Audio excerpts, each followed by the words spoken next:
cada vez te vas a sentir más hipócrita, porque nuevamente volviste al Señor a decirle lo mismo.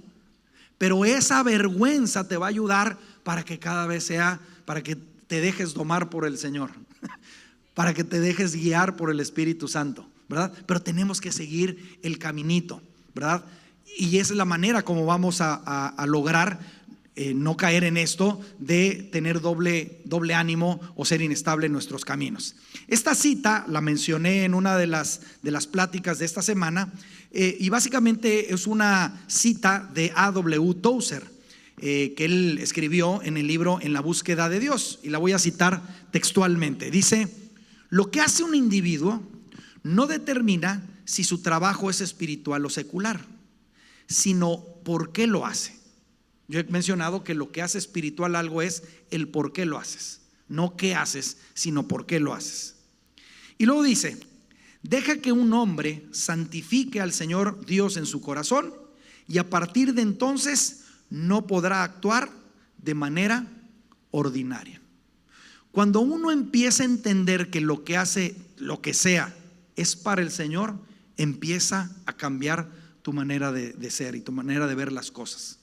Si es para el Señor, pues necesitamos buscar hacerlo cada vez mejor, ¿verdad? Con una motivación mucho mejor. La motivación es todo, la intención con lo que hacemos es todo. Podemos estar haciendo algo correcto, pero si la motivación es incorrecta, eso no le va a agradar a Dios. Incluso podríamos estar haciendo cosas incorrectas, pero incorrectas me refiero no que no sean bíblicas, sino que a lo mejor no es lo que Dios está pidiendo, pero lo estamos haciendo con la motivación correcta. Ahí Dios nos va a hablar, porque a final de cuentas lo que más le interesa al Señor no es nuestro servicio a Él, es nuestro corazón. Él no nos necesita para hacer su obra, Él no nos necesita para transformar el valle, pero le plació, por alguna razón que no entiendo, usarnos. Y no lo entiendo porque me conozco. Entonces digo: Señor, oye, pues ¿cómo te atreves si me conoces?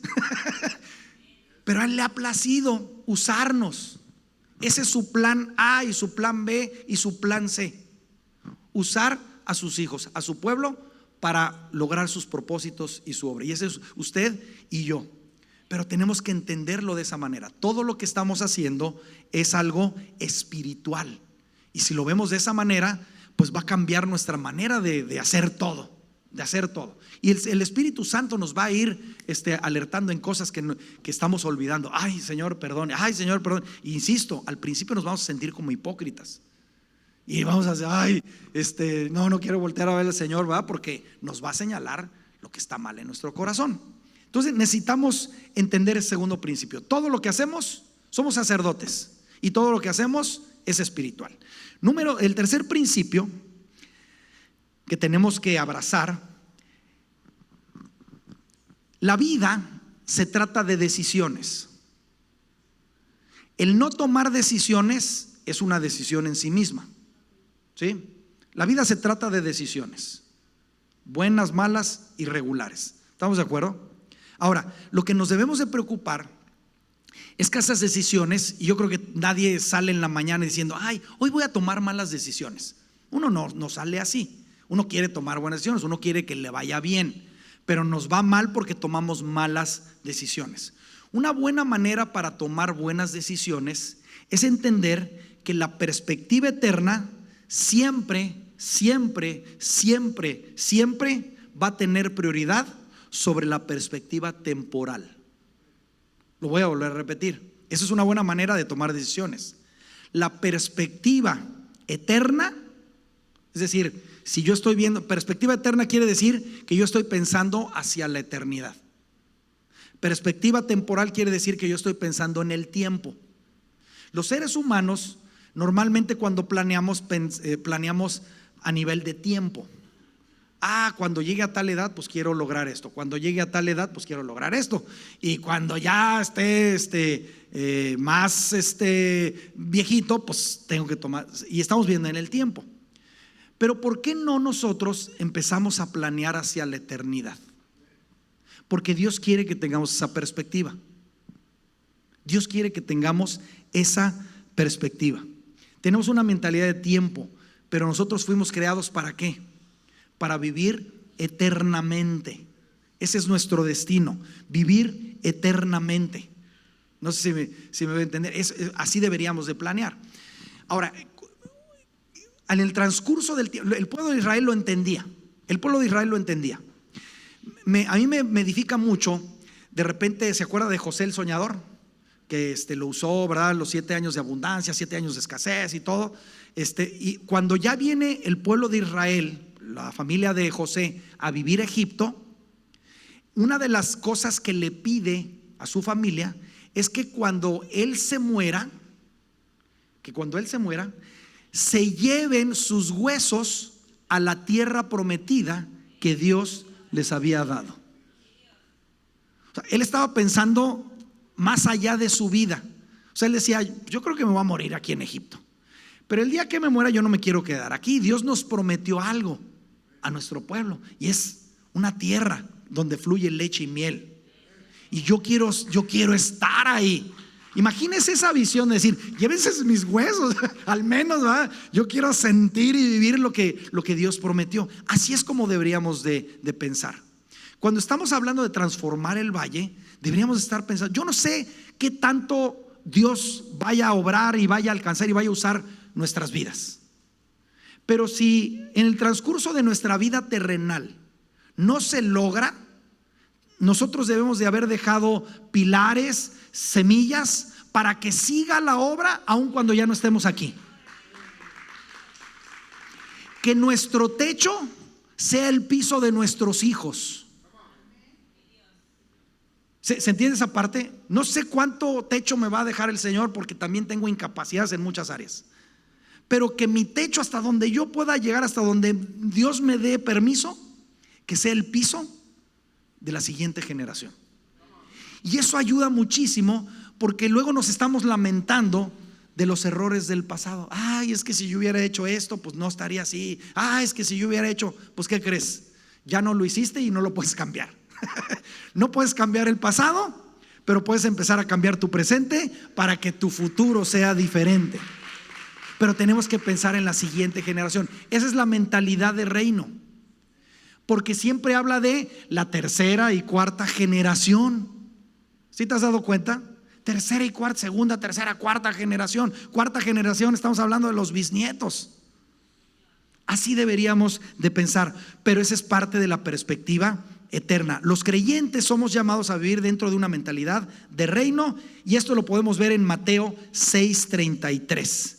Y esto debe de influir nuestra vida. ¿Qué dice Mateo 6:33? Dice, mas busquen primeramente el reino de Dios y su justicia, y todas estas cosas serán añadidas. ¿Cuáles son las dos cosas? Ellos están quejando, oye, ¿qué comeremos? ¿Qué beberemos? ¿Dónde viviremos? Dice, no te preocupes por esas cosas. Esas son temporales. Esas va a tener cuidado el Señor. ¿Cuál es la parte del Señor? Atender tus necesidades temporales físicas. ¿Cuál es la parte de nosotros? Buscar el reino de Dios y su justicia. Y eso es eterno. Eso es eterno. Esa es la parte de nosotros. Pero queremos que Dios haga su reino y su justicia, y nosotros nos preocupamos por las cosas temporales. No, Dios tiene su parte, nosotros nuestra parte. Dice Mateo 6:19 al 20: no acumulen para sí tesoros en la tierra, sino acumulen tesoros en el cielo. Lo que está aquí en la tierra es temporal. Lo que va a estar en el cielo es eterno. De hecho, yo no sé si te has puesto a pensar, pero lo eterno es más real que lo temporal. Lo espiritual es más real que lo material, porque lo material es temporal. O sea, una silla es temporal, ya luego no va a estar. Pero lo espiritual, eso es eterno. Es más real.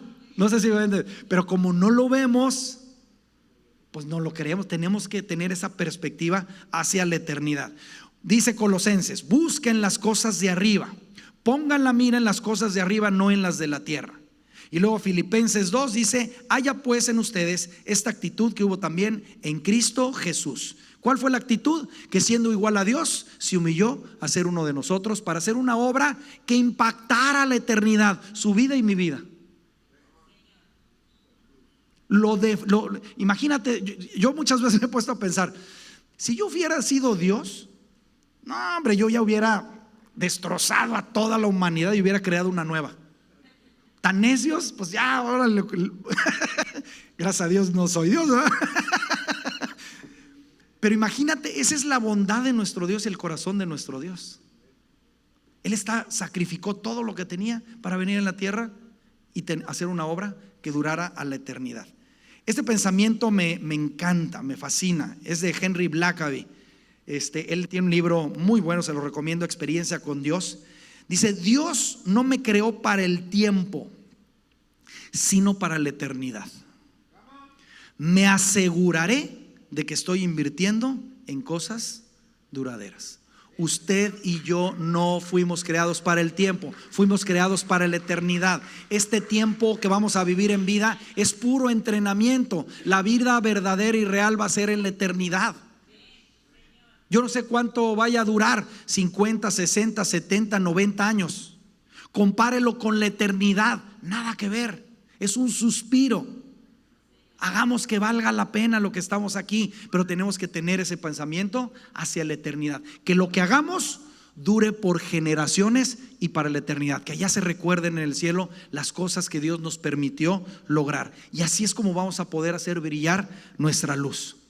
Cuarto principio que tenemos que aplicar: los creyentes no somos mejores que los demás. Yo no sé si usted lo ha notado, pero debemos de ser diferentes.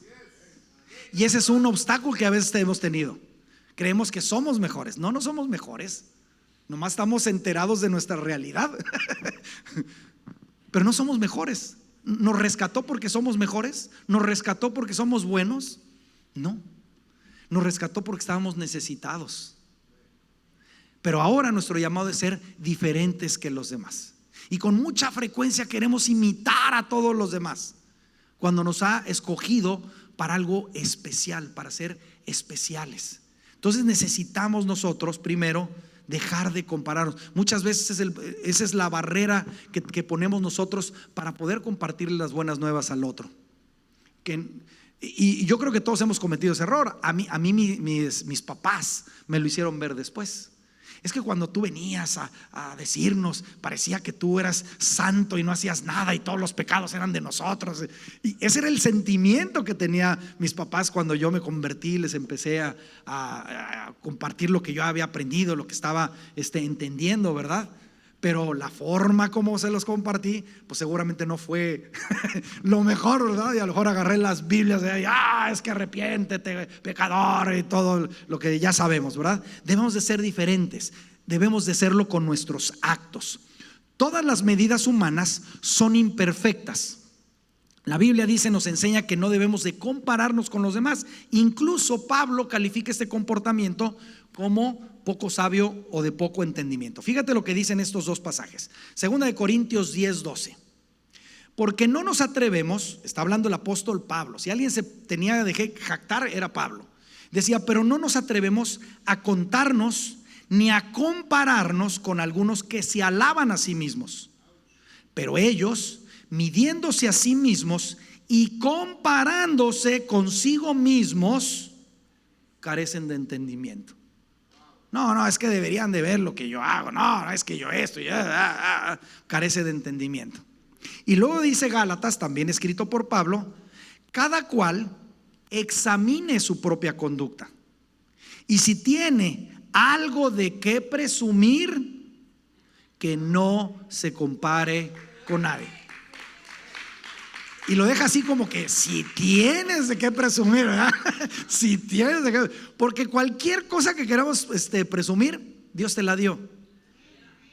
Sea un don, sea un recurso, sea un talento, sea una habilidad, lo que me diga, la vida. Dios te la dio. Entonces no hay de qué presumir.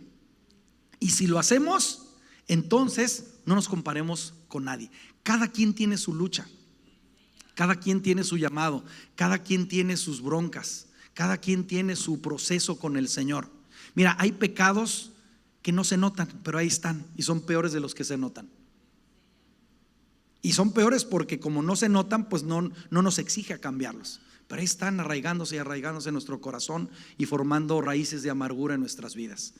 Y eso es algo que tenemos que cuidar. La evaluación bíblica comienza cuando es Dios quien evalúa a los creyentes en base al fruto producido en y a través de nuestras vidas por medio del Espíritu. Eso es lo que va a medir el Señor, el fruto interno y el fruto externo. El fruto interno es el carácter de Cristo en nuestras vidas, y el fruto externo es extender el reino en los propósitos de Dios aquí en la tierra, en nuestro entorno. Esos son los frutos que se van a medir. En eso debemos de preocuparnos. Eso es lo que debemos de preocuparnos. No te va a contar, oye, ¿cuántas veces fuiste al culto? ¿Y cuántas notas tomas? ¿Y cuántos versículos te sabes? ¿Tú crees que te va a preguntar eso?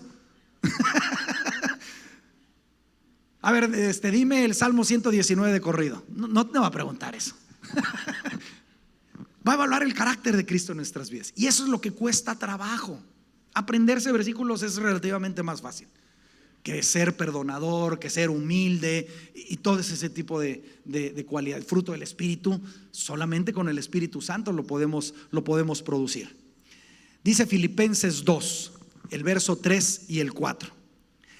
Nada hagas por egoísmo, es decir, para ti, o por vanagloria, por presumir, sino que con actitud humilde cada uno de ustedes considere al otro como más importante. El otro es más importante, lo debemos de considerar como más importante. Dice que como más importante que a sí mismo, no buscando cada uno sus propios intereses, sino más bien los intereses de los demás. Gálatas 5:22, más el fruto del Espíritu es amor, gozo, paz, paciencia, benignidad, bondad, fidelidad, mansedumbre, dominio propio. Ahí sí podríamos hacer un checklist, ¿verdad? ¿Y sabes cuál es el mejor checklist que podemos hacer? Pregúntale a quien más te conoce, como decía un comercial anteriormente, a los que viven contigo.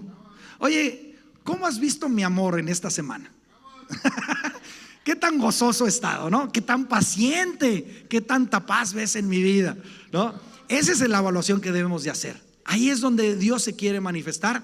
Y si hacemos eso, te aseguro que se va a hacer brillar tu luz delante de todos.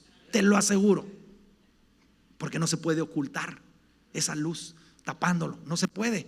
Es parte de lo que necesitamos hacer. Y el quinto principio es que debemos de entender que los cristianos somos, y lo he mencionado en otras pláticas, somos mayordomos, no somos dueños. Dios es el dueño de todo y yo solamente soy el administrador. Y un día voy a tener que rendir cuentas al verdadero dueño.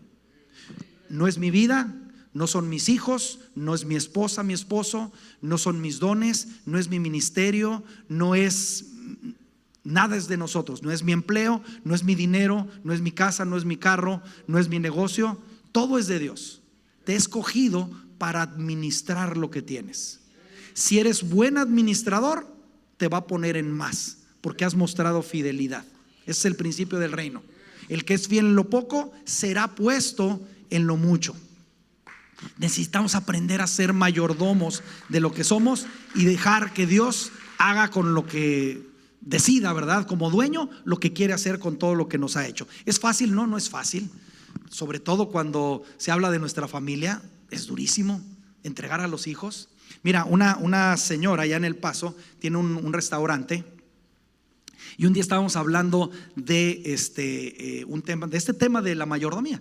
Y un ejercicio en uno de los programas o cursos que se imparten era hacer una lista, un inventario de todas las cosas que Dios te ha entregado, desde casas, carros, hijos. Y la idea, después de hacer la lista, es hacer un compromiso simbólico, decir: Señor, te lo entrego. Ya no soy dueño yo, soy el administrador, ahora tú eres el dueño. Y firmamos ahí con testigos para hacer todo esto. Se dejó la tarea y esta señora hizo su lista, pero lo único que no pudo poner fue a su marido, el nombre de su marido. No, señor, no quería, o sea, le costaba mucho trabajo. En la semana estuvo orando, total. Ya estaba para cumplirse donde entregábamos la tarea de alguna manera, y puso el nombre de su marido. A la semana el Señor se llevó a su marido. A la semana el Señor se llevó a su marido. Ella nos contaba como testimonio que había sido Dios. Dios le había mandado a hacer ese ejercicio que era para ella, porque le costaba mucho. Ella tenía mucha dependencia de su marido y toda esa semana batalló, pero el Señor ya sabía dentro de su voluntad que no le entiendo, y ella tampoco le entendía, pero así le plació que era tiempo de su marido, y preparó su corazón para que ella pudiera hacer esa entrega, y que cuando llegara a la realidad ella pudiera experimentar una paz que sobrepasa entendimiento. No es que estaba feliz, pero tenía una paz que podía experimentar a pesar del dolor de la partida de su esposo. Ahora, no le estoy diciendo tampoco, ay no, pues entonces yo no voy a poner nada, ¿verdad? Dios quiere que vivamos sin ese pesar. No quiere que vivamos con esa carga. Nos quiere ligeros. Y si no estamos ligeros, va a ser difícil que hagamos brillar nuestra luz. Y por eso continuamente estamos en un proceso. La transformación no es un día a otro, es un proceso que Dios te va a estar pidiendo. Te va a estar pidiendo cosas, porque te quiere que vayas por el viaje ligero, porque quiere usar tu vida. A final de cuentas tenemos la esperanza de vida eterna. Su marido lo está esperando en casa. Ella se fue a casa. Él está feliz, él no está sufriendo, él está gozoso. Allá es donde vamos todos. Ese es nuestro hogar, ¿verdad? Pero tenemos que vivir esa realidad. Tenemos que aprender a vivir como mayordomos y no como dueños. Como mayordomos, nuestro papel es ser siervos de todo lo que el Dios ha creado. Nosotros debemos de cuidar la naturaleza, debemos de cuidar las leyes de nuestros países, debemos de cuidar al vecino, debemos de cuidar todo lo que está alrededor, porque nosotros somos los mayordomos de toda la creación de Dios. Y esa es parte de lo que nosotros necesitamos hacer. Leo unos pasajes donde reafirma esto. Éxodo 19:5 dice: porque mía es toda la tierra, dice el Señor. Él es el dueño. Lucas 12:48: porque a todo aquel a quien se le haya dado mucho, mucho se le demandará, y al que mucho se le haya confiado, más se le pedirá. Deuteronomio 8:17 y 18: no sea que digas en tu corazón, mi poder y mi fuerza de mi mano me han producido esa riqueza. Mas acuérdate del Señor tu Dios, porque Él es el que te da poder para hacer riquezas, a fin de confirmar su pacto. Ahora, estos 5 principios que te acabo de compartir, no los vamos a poder vivir si no hacemos la cosa más importante de la transformación.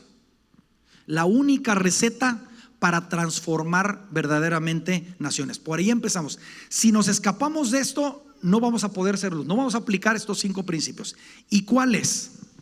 Tiene que ver con conocer a Dios. Dice Juan, no tengo el pasaje aquí en la lámina, pero Juan 17:3 dice: esta es la vida eterna, que te conozcan a ti, el único Dios verdadero, y a tu Hijo Jesucristo, a quien has enviado. Fíjese esa declaración: esta es la vida eterna. Cuando oímos de la vida eterna, pensamos en el futuro, y normalmente pensamos cuando estemos en el cielo. No, la vida eterna no tuvo principio y no tiene fin. Eso es la eternidad. ¿La entiendo? No la entiendo, pero esa es la definición de eternidad. No tiene principio, no tiene fin. De esto se trata la vida eterna, en el pasado, en el presente y en el futuro. De conocer al único Dios verdadero y a su Hijo Jesucristo que has enviado. ¿Y qué tenemos que conocer de Dios?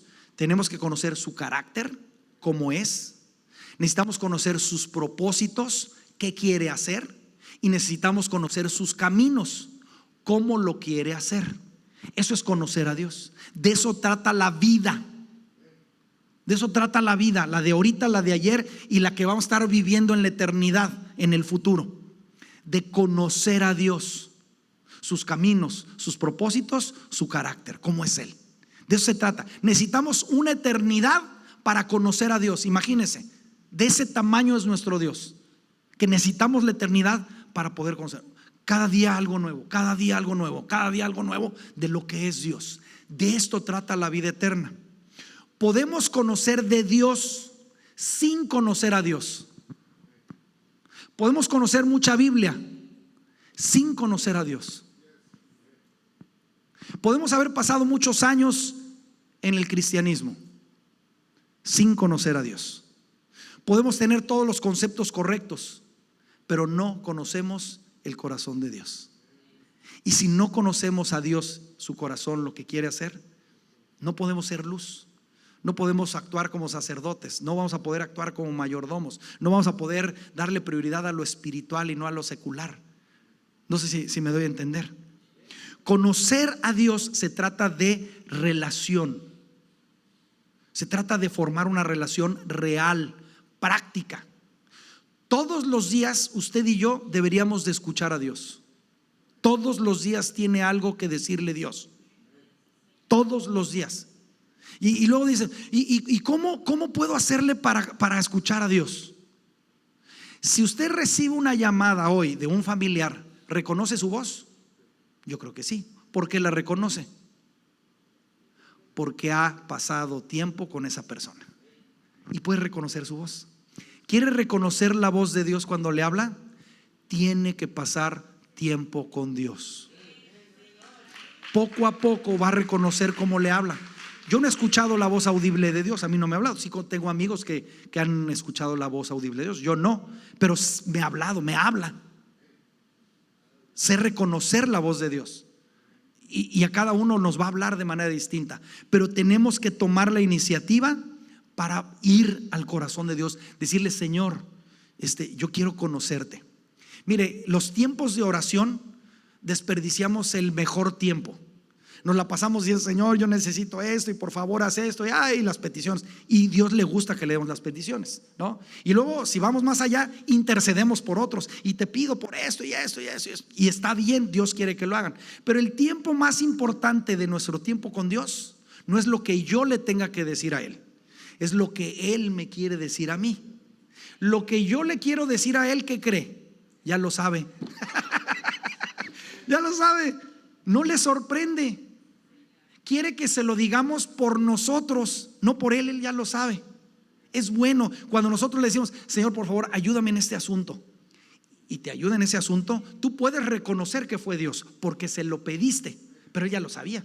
Quería que se lo pidieras para que demostrarte que Él fue el que actuó. No sé si me voy a entender. Lo más importante de nuestra relación con Dios es lo que Él me tiene que decir a mí. Y para poder escuchar lo que Él me tiene que decir a mí, me tengo que quedar callado. Si nos ponemos a platicar y los dos hablamos, pues no nos vamos a oír ni nos vamos a entender. Nos tenemos que callar. Nos tenemos que callar para entender. Y a lo mejor el primer día pues no supe qué me dijo, no entendí. Y el segundo no. Pero en la medida que yo pase y procure ese tiempo con mi Creador, voy a empezar a reconocer la voz de Dios. Y Él me va a ayudar a aplicar estos 5 principios. Y la consecuencia es que va a haber luz en las naciones y van a ser transformadas por el Espíritu Santo. Sin conocimiento de Dios, la práctica de nuestra fe puede terminar en herejía. El conocimiento sin la práctica de la fe nos lleva al legalismo. Son las dos. No estoy diciendo que no conozcamos a Dios, tenemos que conocer de Dios, pero también tenemos que llevar a la práctica lo que nos está enseñando. No lo podemos retener, lo tenemos que compartir, lo tenemos que llevar a donde hay necesidad. Tenemos que combinar y tener balance de conocimiento y practicidad. Sin eso no va a haber transformación en las naciones. Le pedimos al Señor que nos ayude con esto. ¿Le parece? Nos ponemos de pie y le damos gracias. Le pedimos que nos ayude a fomentar esta relación con Él personal, que nos ayude. Usted necesita apartar un tiempo para pasar tiempo con Dios. Esa va a ser su primer dificultad. La primera dificultad que usted va a tener es que no tengo tiempo.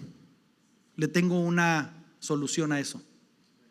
Agarre su agenda de la semana, borre todo, ya tiene tiempo. Escoja cuándo va a pasar tiempo con Dios. Lo más importante que tienes que hacer el día de hoy y el día de mañana y todos los días es pasar tiempo con Dios. Es lo más importante. No hay otra cosa más importante. Tienes que pasar tiempo con Él, pero lo tienes que apartar ese tiempo. Si no lo separas, van a venir 1000 cosas. El que sea, el tiempo que sea. Si lo que Él te pida, pero empieza con algo. 5 minutos, 10 minutos, 15 minutos, media hora. Lo que aparta algo para que pases tiempo con Él. A lo mejor Él luego te va a pedir más tiempo, ¿verdad? Pero necesitamos apartar ese tiempo y aprender a conocer la voz de Dios, su carácter, sus caminos y sus propósitos. Padre, gracias por tu palabra, Señor. Gracias por tu bondad, tu misericordia, tu gracia, tu plan.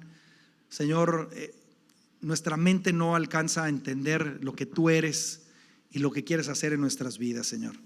Yo creo que muchas personas a lo mejor estarán pensando esto es mucho, pero Señor, nosotros no vamos a hacer la obra. Tú no necesitas que hagamos. Tú necesitas, si el hacer es solamente obediencia, es que obedezcamos lo que nos estás diciendo, paso a pasito, y tú vas a ir haciendo la obra, Señor. No podemos hacer tu obra, ni tú has decidido que vas a hacer la nuestra, Señor. Yo te pido que nos ayudes en nuestras debilidades. Todos las tenemos, Señor. Ayúdanos en nuestra incredulidad. Ayúdanos, Señor, en nuestra falta de disciplina. Ayúdanos, Señor, en nuestro poco entendimiento de lo que eres y de quién eres tú. Y perdónanos, Señor, nuestros pecados, Señor. Si cuando éramos, Señor, enemigos de ti, tú decidiste morir por nosotros, Señor, ¿cuánto más dice tu palabra? No harás todo, Señor, ahora que estamos reconciliados contigo. Yo te pido, Señor, que alejes, Señor, esas voces que nos recriminan y nos condenan, Señor. Hay muchas personas aquí que constantemente están escuchando palabras de condenación, y tú has declarado que tú no viniste para condenar al mundo. Tú viniste para salvarlo, para sanarlo, para reconciliarlo. Esa es la verdad en la que vivimos. Si hay una voz que condena, esa no es la tuya, Señor. Y yo te pido que nos ayudes a reconocer esas voces que condenan porque no vienen de ti. Tú vienes a restaurar, Señor, nuestras vidas y a usarnos para tu gloria, para tu honra. Ayúdanos, Señor, a hacer brillar nuestra luz, que la gente que nos rodea pueda ver las buenas obras y nosotros podamos redirigir la gloria a tu nombre, Señor. Ayúdanos, Señor, a pasar tiempo contigo y a conocerte, a conocer tu corazón, a conocer lo que te duele a ti.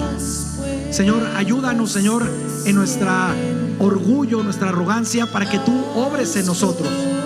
Señor, ayúdanos a no sentirnos más que los demás, sino al contrario, siervos de ti que nos quieres usar para cubrir las necesidades de los demás, Señor. Padre, necesitamos de tu Espíritu Santo, necesitamos de tu gracia para poder hacer todo esto. Y esto, Señor, no te lo pedimos en nuestra sabiduría ni en nuestros méritos, te lo pedimos en los méritos de nuestro Señor Jesucristo. Amén.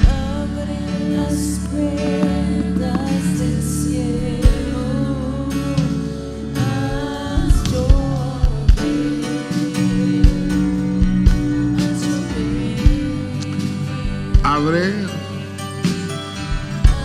las fuentes de arriba y las fuentes de abajo. Abre las fuentes de arriba para cada ministro, para cada sacerdote, para cada sacerdotisa, a quienes tú ya has escogido antes de la fundación del mundo. Todavía nuestros padres no nacían y nosotros ya éramos en ti, Señor, en tus planes divinos, en tus planes eternos, y nos separaste y nos aguardaste para este tiempo, para esta generación, para esta ciudad, para este territorio. Personas como yo y personas como ellos y como yo, delante de ti hoy, recibiendo tu palabra escrita, bendita, en los labios de tu siervo, a quienes oramos a ti para que los planes de bien que tú tienes para con Él se aceleren, Señor. Porque sabemos que como siervo tuyo que es, ya es bendecido, ya es bendito. Pero también puede haber una aceleración, Padre, y te rogamos. Gracias, Señor, por haberlo usado con tanta gracia, con tanta sabiduría, como un maestro de tu palabra, como un predicador, como un practicante de tu palabra, ya impartido en nosotros de ti, Señor. Todos los que han venido en estos días, los que han estamos recibiendo por los medios de comunicación, por las redes sociales, queremos decir gracias, Señor, porque hasta aquí tú has sido bueno. Sabemos que estos 7 días, este 33% de estos 21 días han sido muy edificantes, muy llenos de ti, Señor. Hoy más que nunca sabemos que para planes divinos y eternos nos has llamado, y te damos gracias por eso. Gracias, Señor, gracias. Y ayúdanos a sacar el tiempo eterno para ti, mi Dios, y lo temporal y pasajero podamos soltarlo, dejarlo, porque lo divino y eterno es más precioso, es más valioso. Gracias, Señor. Nos vamos de este lugar, nunca de tu presencia, siempre en esa comunión, la comunión con el Espíritu Santo, la salvación de tu Hijo Jesucristo ya en nosotros, y el amor eterno con que nos has amado, por cuanto nos has extendido tu misericordia. Démosle una ofrenda de palmas a nuestro Dios, mis hermanos.